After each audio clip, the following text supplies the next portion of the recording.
2025년 5월 21일 3년의 연구소 비트코인 시장 분석입니다. 어제 비트코인 가격이 전고점을 돌파하고 그리고 11만 달러까지 돌파를 했죠. 그리고 지금 가격은 11만 858달러 정도를 좀 오르내리고 있는데 아까 사실 이제 11만 2천 달러 부근까지 다녀왔습니다. 생각보다 상승이 좀 많이 됐다라고 볼 수 있을 것 같고요. 어제 저점 같은 경우는 10만 6천 달러 선에서 상승을 한 거기 때문에 지금 보면 거의 5% 이상 상승을 한 거죠.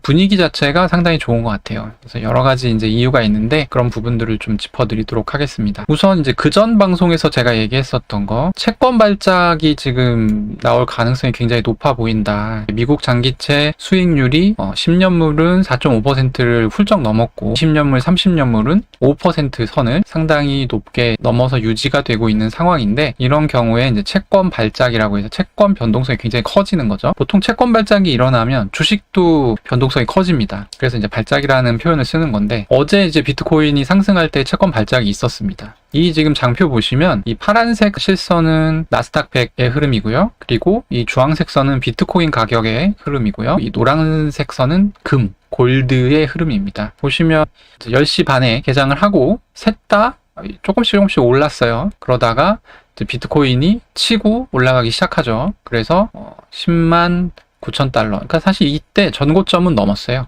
전고점은 이때 돌파를 했고, 근데 이 하얀 실선이 1시 한 48분, 45분 요때쯤으로 제가 기억하는데, 그때 미국 국채 20년물 이 경매 결과가 미리 오픈이 됐습니다. 경매라고 하는 거는 이제 국채는 경매로 파는데 정해진 그러니까 아무나 살 수 없어요, 국채는. 그래서 정해진 사람들이 입찰을 하게 되고, 그 입찰을 해서 이제 가져가는 그런 경매를 해서 더 이제 많이 사겠다, 비싼 값을 내겠다 라고 한 사람들이 낙찰을 받아가는 그런 구조인데, 이 입찰률이 굉장히 저조했어요. 입찰률이 저조하다 보니까 그러면 가격이 어떻게 되어 있어요? 가격이 굉장히 내려가죠. 국채 가격이 내려가면 국채 수익률은 높아진다라고 제가 여러 차례 말씀드렸죠. 그래서 제 기억에 5.104였던 것 같은데요.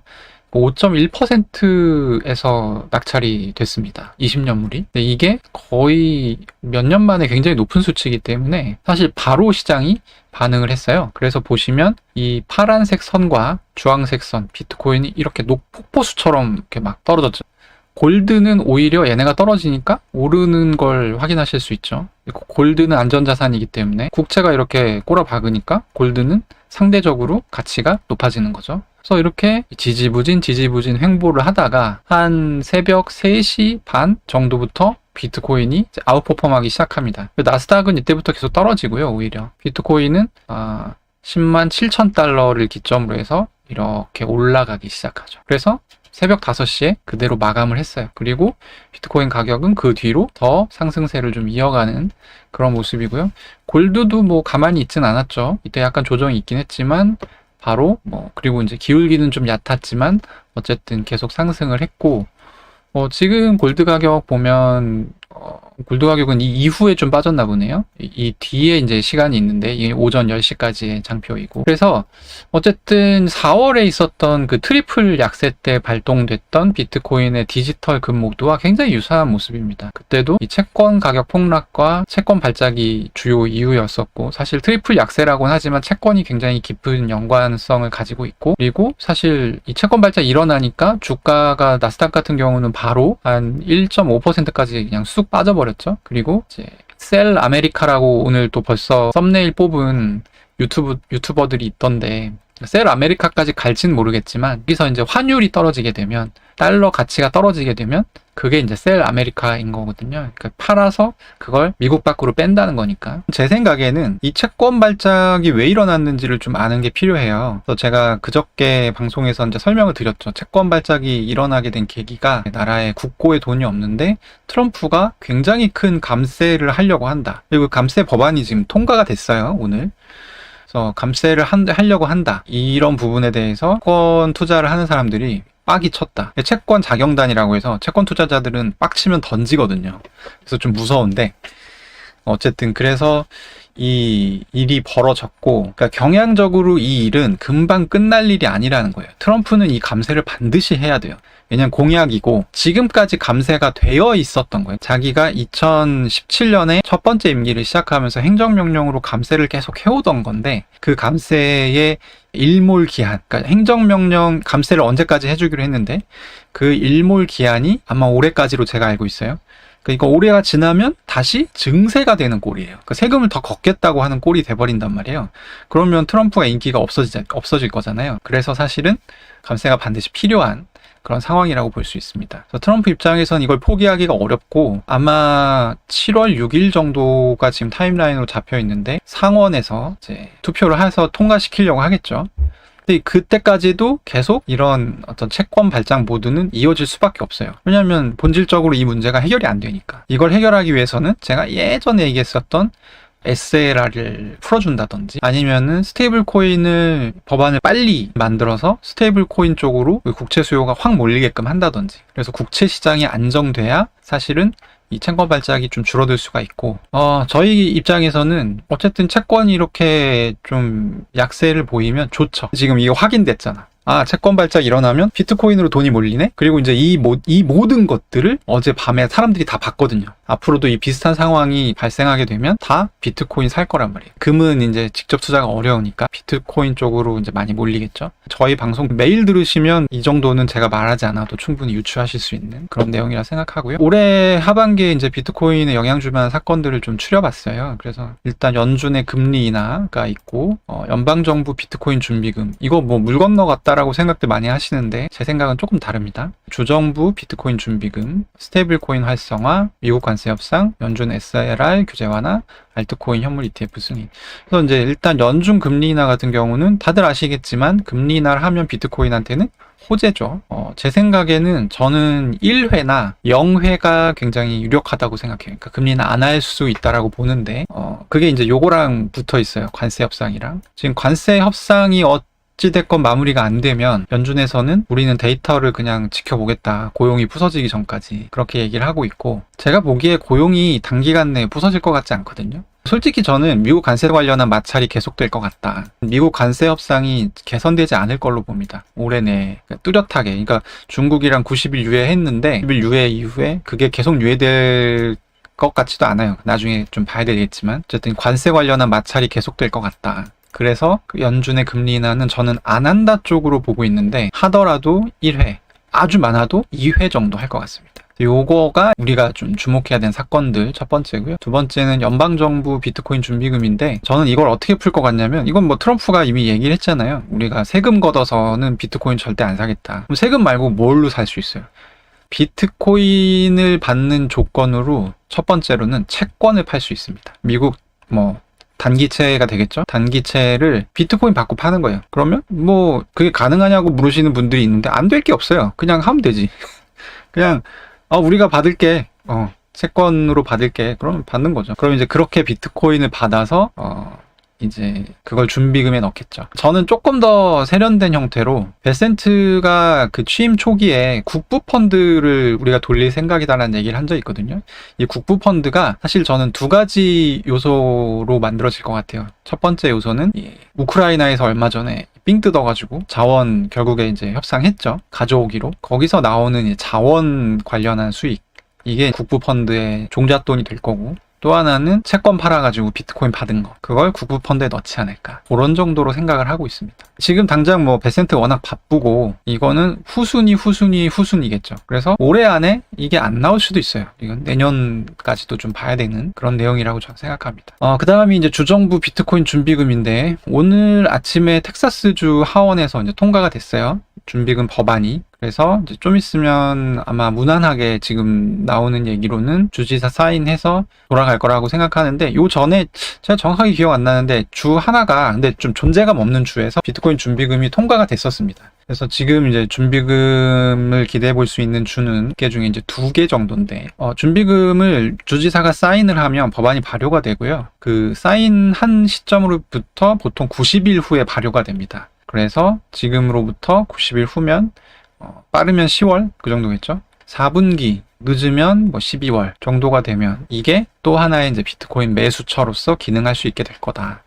그래서 얼마나 많은 돈이 들어올지는 잘 모르겠지만 근데 주정부가 운용하는 투자 기금이 사실은 웬만한 기관 투자자들보다 훨씬 큽니다. 엔간한 연기금 이상이에요. 그래서 저는 이것도 소소하게, 왜냐면 쪽수가 많으니까, 만약에 텍사스주가 해서 야 이거 괜찮은데? 이러면 이제 다른 주들도 다 할 거잖아요. 이제 비트코인 ETF도 사실 그랬어요. 처음에 했을 때는 기관 투자자들 거의 없었고 대부분 은퇴한 베이비부머들이나 이런 사람들이었는데 나중에 들어왔죠. 주정부 비트코인 준비금도 그런 전철을 밟지 않을까. 그래서 이거는 4분기 정도에 있을 수 있는 호재라고 생각하고, 제일 중요한 것이 이제 스테이블 코인 활성화인데, 이 부분도 그저께 제가 방송에서 설명드렸죠. 이 부분은 이제 상원은 통과를 했습니다. 그래서 하원 투표가 남았는데, 하원은 공화당이 3석인가 많아요. 과반 이상이긴 한데 그 숫자가 그렇게 차이가 크게 나지 않아요. 그래서 표단속을 굉장히 잘해야 됩니다. 그러니까 트럼프가 굉장히 카리스마 있게 야, 다 내 말 들어, 꿇어, 이렇게 해야 되는데 이미 그런기가 쉽지 않은 상황이 돼버렸어요. 지금 메가빌 법안 통과시키는 과정에서 잡음이 엄청 많이 나왔고, 그래서 좀 봐야 됩니다. 근데 이제 이거에서 봐야 될 건 뭐냐면, 제가 제일 중요한 게 뭐라고 그랬어요? 저번 방송에서 빅테크한테 어디까지 열어주느냐가 제일 중요합니다. 공화당 입장에서는 빅테크가 무조건 들어와야 돼요. 그래야 이게 딜이 돼. 스테이블 코인을 그냥 코인 투자자들이 이렇게 하는 것만 가지고는 활성화가 안 돼요. 2028년까지 막 2조 달러 해야 되는데 2조 달러까지 그게 안 찬단 말이에요. 무조건 실제로 결제에 사용되는 수요가 들어와야 됩니다. 근데 그게 사실 빅테크 발 수요가 되겠죠. 그래서 스테이블 코인 활성화는 굉장히 중요하고, 미국 같은 경우는 의회 회기가 8월에 마감이 되기 때문에 제가 생각할 때는 무슨 수를 써서라도 8월 이전까지는 법안 통과가 될 거다. 그러면 이제 메타 같은 경우는 자기들이 통과만 되면 바로 들어오겠다고 했죠. 그래서 빠르면 8월 정도에 우리가 이제 이 호재를 확인할 수 있을 거다라는 생각이고요. 사실 오늘 알트코인 투자 뭐하지를 고민하는 이유가 사실 이것 때문입니다. 스테이블 코인 활성화를 시켜버리면 ETF는 혜택을 보지만 스테이블 코인 활성화 같은 경우는 전체적인 코인의 유동성을 불어넣어주는 그런 호재이기 때문에 미국 관세 협상 개선되지 않을 것 같다라는 말씀 드렸죠. 중국이 꿇지 않는 한 이거는 쉽지 않을 거예요. 왜냐하면 이걸 하는 이유가 그거거든요. 중국을 꿀려야겠다, 어딜 패권을 넘봐, 이런 게 관세 협상의 궁극적인 목표인데 그 전까지는 포기하지 않을 겁니다. 그러니까 정권이 바뀌어도 마찬가지예요. 트럼프가 민주당 정권으로 바뀌어도 그 정권이 그 나름대로의 이 방안을 이제 쓸 겁니다. 그렇게 저는 생각하고요. SLR 규제는 제가 생각할 때는 일단 지금 트럼프한테는 메가빌이 가장 급하고, 메가빌이 대충 해결이 되면 상원 인준을 받아야 되는데, 지금 상원 인준에서 민주당의 그 엘리자베스 워런이 극렬하게 반대하고 있대요. 미셸 보우먼 은행 감독 담당 부의장 임명을, 인준을 쪽에서 굉장히 지금 반대를 하고 발목 잡기를 하고 있는 상황인데, 어쨌든 근데 SLR 규제를 하게 되면 이런 문제도 있긴 해요. 그러니까 은행이 국채를 더 살 수 있는 룸 자체는 늘어나는데, 그럼 지금 20년물 경매 아무도 안 해가지고 국채가 가격이 막 5% 넘어가는 상황에서 누가 사 이걸? 그러니까 은행한테 강매할 수는 없잖아요. 근데 물론 이제 트럼프는 강매할 것 같긴 합니다, 지금. 근데 그것도 문제긴 한데, 어쨌든 이거는 6월 정도에 제가 생각할 땐 풀릴 가능성이 높아 보인다. 그리고 알트코인 현물 ETF, 이제 저는 10월 봅니다. 희망으로 돌리시는 분들은 8월, 9월 보시던데 저는 10월 정도가 맞을 것 같아요. 왜냐면 이게 승인이 언제 돼야 되냐면 스테이블 코인 활성화가 된 다음에 되는 게 이 그림상 좋아요. 그림상. 얘를 승인을 먼저 했는데 부작용이 생겼어. 이상한, 우리가 예상치 못했던 나쁜 일들이 생겨. 그럼 이제 얘까지도 악영향을 줄 수 있거든요. 그래서 제 생각할 때는 요거는 아마 가장 후순위가 될 거다. 그래서 한 10월, 10월 정도에 아마 제가 생각할 때는 일괄적으로 승인이 날 가능성이 좀 있지 않나. 물론 이제 알트코인 중에 터무니없는 친구들이 신청한 것도 있어서 그 친구들은 안 되겠죠. 적어도 제가 생각하는 기준은 CME 선물거래소에는 선물이 거래가 되고 있는 상태여야죠. XRP라든지 솔라나라든지 이 정도는 되어야 승인이 되지 않을까 싶고, 또 알트코인 중에 이제 솔라나, 리플이 승인이 되게 되면 좋은 점이 뭐냐면 합성 ETF가 나올 수가 있어요. 그러니까 비트 50, 이더 20, 솔라나 20, 리플 10 이런 식으로 합성 ETF들이 나올 수가 있고, 합성 ETF들이 나오면 후발주자들이 들어가기가 훨씬 쉬워집니다. 가령 이런 식으로 하는 거죠. 내가 이제 수익 ETF를 만들고 싶은데 비트코인 99, 수위 1, 이거 가격 조작 우려 있다고 할 수 있어요? 없단 말이에요. 그러니까 이런 식으로 경계선을 계속 흐물흐물하게 이렇게 무너뜨리는 전략을 쓸 수 있다. 그래서 이제 올해 남아있는 비트코인에 영향 줄 만한 사건들은 이렇게 정리할 수 있을 것 같고요. 마지막으로 저의 픽은 요 4개입니다. 비트코인, 솔라나, 이더리움, 리플. 왜 요 네 개냐면 요거는 잠깐 한번 볼게요. 이게 이제 소소밸류라고 아마 보시는 분 계실 거예요. 중국 쪽에서 만든 이제 크립토 인덱스 서비스인데, 인덱스 들어가서 보시면 최근 이 섹터거든요. 인덱스 최상단에 있는 게 페이파이죠. 페이파이에 뭐가 들어가 있냐면 이런 거 들어가 있어요. XRP, XLM, 세이프, LTC. 그러니까 섹터로 계산했을 때 이 수익률이 제일 높다는 거예요. 최근 1년 동안. 비트코인이랑 비교했을 때 어때요? 87%가 높은 거예요. 두 번째는 매그7이라고 해서, 원래는 M7이라고 해서 주식에 매그니피센트 7, 뭐 테슬라, 구글 엄청 잘 치는 IT 기업 7개 꼽아놓은 거 있잖아요. 그거를 중국 친구들이 이렇게 만들었는데 뭐 별 내용은 아니에요. 들어가 보면 시가총액 상위 이렇게 있습니다. 비트, 이더, 리플, BNB, 솔라나, 도지, 에이다. 요걸 인덱스에서 봤을 때 비트코인 대비 1.75% 높은 수익률을 거뒀다는 거예요. 이 얘기는 뭐예요? 비트가 갑이라는 거예요. 그냥 수익률로 보면.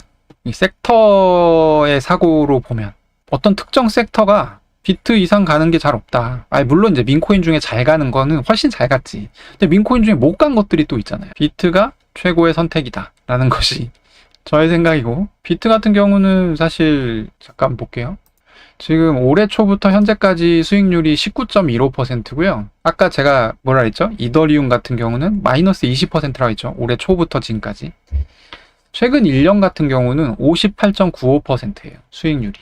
1년에 58.9, 60% 벌면 굉장히 좋은 거죠. 그래서 제가 단톡방에서도 얘기하고 뭐 어디 가서 틈날 때마다 얘기하는데, 선생님이 정상적인 주식 투자에서 1년에 60%벌 가능성이 굉장히 낮다. 여의도에 가서도 1년에 60% 번다고 하면 잘했다고 한다. 그래서 비트코인을 무시하는 분들이 많은데, 그리고 더군다나 비트코인이 이제 11만 달러라는 그런 어떤 선을 넘었기 때문에 당분간 스테이블 코인이 들어오기 전까지는 코인 가격이 상승할 수 있는 주포는 뭐냐면 결국 ETF예요. ETF가 지금 비트코인밖에 돌고 있는 게 별로 없잖아요. 그래서 비트코인이 상당히 중요하다라는 얘기를 꼭 하고 싶고요. 두 번째로는 솔라나인데, 왜 이더리움보다 솔라나가 앞에 오냐면 얘 때문에 그렇습니다. 트럼프. 이게 전 세계에서 지금 도지코인 다음으로 제가 보기에는 제일 유명한 민코인이에요. 그래서 오늘 저녁, 그러니까 지금 22일, 미국 시간이 지금 22일 오전일 텐데 22일 밤에 백악관 만찬하거든요. 이때 트럼프가 가는지 한번 봐야 됩니다. 왜 이걸 봐야 되냐면, 트럼프가 예전에 정고점 찍었을 때 트럼프 막 취임하자마자 80불까지 갔었죠. 그때 솔라나가 얼마까지 갔냐면 300불 갔습니다. 어쩔 수 없어요. 민코인이 TBL이 잘 차요. 상승장 때. 그러면 결국에 스테이블 코인의 유동성이 공급이 돼서 이 불장이 나타나게 됐을 때 제 생각에는 민코인으로 또 유동성 몰릴 거거든요. 그럼 그 민코인 어디에 있는 민코인이에요? 다 솔라나 위에 있는 겁니다. 그래서 이런 이유 때문에 솔라나가 저는 좋을 것으로 봅니다. 가령 이제 제가 생각하고 있는 경우의 수 시나리오 중에 오늘 저녁에 뭐 저스틴 선이랑 그 220명 만나가지고 이제 저녁 먹고 트럼프 한마디 하겠죠. 그러면 갑자기 트럼프 민코인이 떡상을 해. 근데 어떻게 떡상해요? 얘는 굉장히 불량한 방식으로 상승을 해요. 주변에 있는 크립토의 모든 유동성을 다 빨아들이는 방식으로 올랐거든요. 그래서 이제 사실 그 80불 갔었던 거죠. 얘가 80불 갔다가 떨어지는 사이 또 누가 빨아들였어요? 멜라니아가 갑자기 튀어나오더니, 만약에 트럼프가 이상적인, 그러니까 이상한 상승이 일어난다. 막 20%, 30% 오른다. 그러면 지금이니? 이러면서 사람들이 홀딩하던 비트, 이더, 솔라나, 뭐 잡다한 알트코인 다 팔아서 트럼프에 올인합니다. 분명히 그럴 가능성이 있다 보고, 근데 이 화력을 확인할 필요는 있어요. 오늘 내일 사이에 트럼프에 별일이 없다. 그러면 이제 얘는 밈코인으로서는 한번 접힌 거예요. 수명이. 그러면 이제 솔라나에 대한 평가를 또 다시 생각해 볼 수 있죠. 근데 어쨌든 유동성이 들어왔을 때 밈코인이 뜰 거고, 그러면 솔라나 가격이 유리하다. 이더리움 같은 경우는 제가 아무리 머리를 굴려봐도 RWA 테마에서 가장 많은 수혜를 볼 것으로 예상이 됩니다. 그러니까 RWA를 금융사들, 레트로 금융사들이 어디서 돌릴 거냐? 무조건 이더리움일 수밖에 없고, 그 경우에 그럼 이더리움 안 살 거야? RWA 하면서? 살 수밖에 없다는 거죠. ETF든 뭐든 무슨 형태로든. 그리고 이제 또 매력적인 건 뭐냐면 연초 대비 아직도 마이너스 20% 상태예요. 물론 이제 작년, 재작년에도 이더가 잘 못 가긴 했지만 어쨌든 업사이드가 훨씬 크다. 솔라나나 다른 레이어 1 대비해서. 이런 부분들이 저는 좀 매력적이라 보고 있고, 매그니피센트 7 중에 유일하게 이제 스테이블 코인을 보유한 리플이 저는 가능성이 있다 봅니다. 근데 문제는 뭐냐면, 리플 같은 경우는 이더라고 되어 있는데 입니다. ETF, 스테이블 코인, 페이파이 다 한 달씩 걸치고 있어요. 그러니까 좋은 거는 다 한 달씩 걸쳐놨어. 근데 딱 애매해요. 그러니까 뭐 하나로 이거를 할 수가 없어. 왜냐하면 다 애매하니까. 그러면 제가 생각할 때는 좀 쉽지 않은 측면이 있죠. 그래서 이제 아마 서클을 산이 많이 요즘에 그 얘기 하는 것 같은데, 그것조차도 사실 계륵이에요. 사는데 돈을 엄청 달라고 할 거고, 그 돈을 주고 사서 리플이 USDC를 잘 돌릴 거냐? 좀 쉽지 않죠. 제가 생각하는 픽은 비트, 솔라나, 이더리움, 리플 4가지입니다. 네, 오늘의 분석은 여기까지입니다. 3년 후 연구소 구독과 좋아요, 그리고 많은 관심 부탁드립니다. 감사합니다.